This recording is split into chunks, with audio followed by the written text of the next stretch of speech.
Un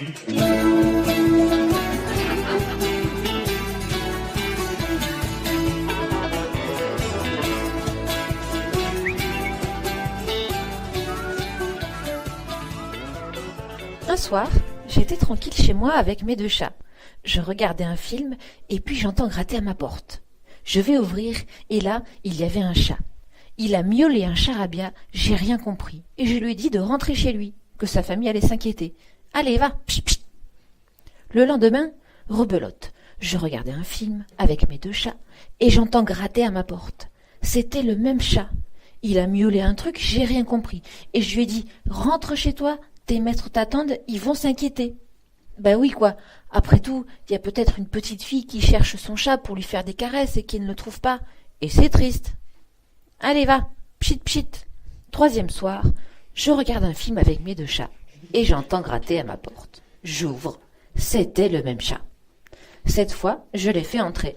J'ai regardé s'il était tatoué, s'il avait un collier et rien.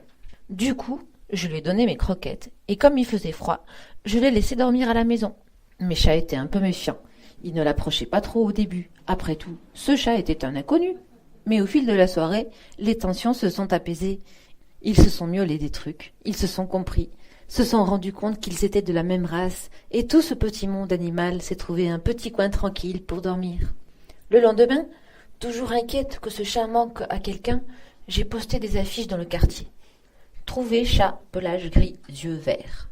Avec une petite photo et mon numéro de téléphone. Ça n'a pas été facile de prendre la photo parce que le chat n'arrêtait pas de bouger. Il a fallu que je lui mette des croquettes pour qu'il s'arrête.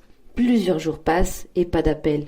Du coup, je me dis que je vais me retrouver avec un chat de plus. J'ai pas trop d'argent et il faut le nourrir et puis il faut changer la litière plus souvent mais je m'arrangerai. Je décide de lui donner un prénom. Il a l'air d'accord. Tout va bien. Un soir, j'étais tranquille chez moi avec mes 3 chats. Je regardais un film et puis j'entends gratter à ma porte. Je vais ouvrir et là, il y avait un Syrien. Il a miaulé un charabia, j'ai rien compris. Et je lui ai dit de rentrer chez lui, que sa famille allait s'inquiéter. Allez, va, pchit, pchit. Le lendemain, rebelote. Je regardais un film avec mes 3 chats et j'entends gratter à ma porte. C'était le même Syrien. Il a miaulé un truc, j'ai rien compris et je lui ai dit « Rentre chez toi, tes maîtres t'attendent, ils vont s'inquiéter. » Ben oui, quoi. Après tout, il y a peut-être une petite fille riche qui cherche son esclave syrien pour lui laver ses chaussettes sales et ses bottes d'équitation et qui ne le trouve pas. Et c'est triste.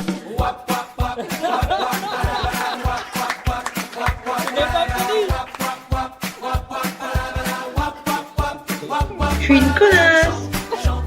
Je suis une connasse. 3e soir. Je regarde un film avec mes 3 chats et j'entends gratter à ma porte. J'ouvre. C'était le même Syrien. Cette fois, je l'ai fait entrer.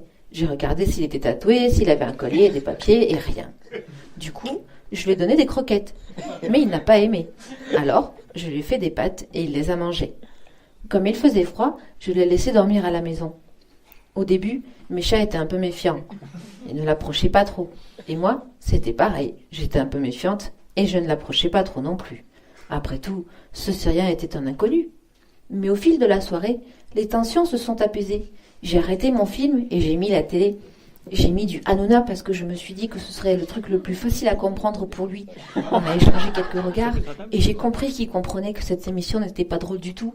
Et du coup, on a ri ensemble pour expier notre exaspération mutuelle pour cette émission.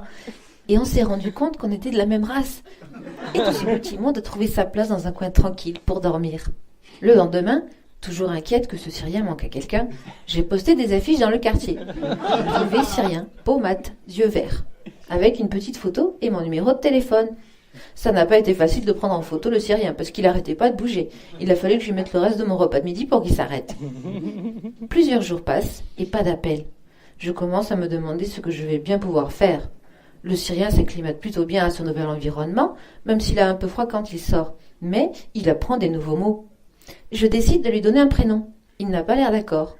Un peu comme s'il en avait déjà un. Soit. Il me montre une photo avec une maison toute cassée et des cadavres bien morts et tout pourris et qui puent. Je me rends compte que, tout comme le chat gris, il n'a pas de famille et pas de maison. Et c'est triste. Et puis là, surprise, le téléphone sonne. Allô ? Oui, bonjour madame, j'appelle pour l'affiche. Vous êtes le propriétaire du chat? Non, je suis monsieur Blandin, de l'Office central pour la répression de l'immigration. Et l'un de vos voisins nous a contactés pour nous dire que vous aviez récupéré un Syrien mâle.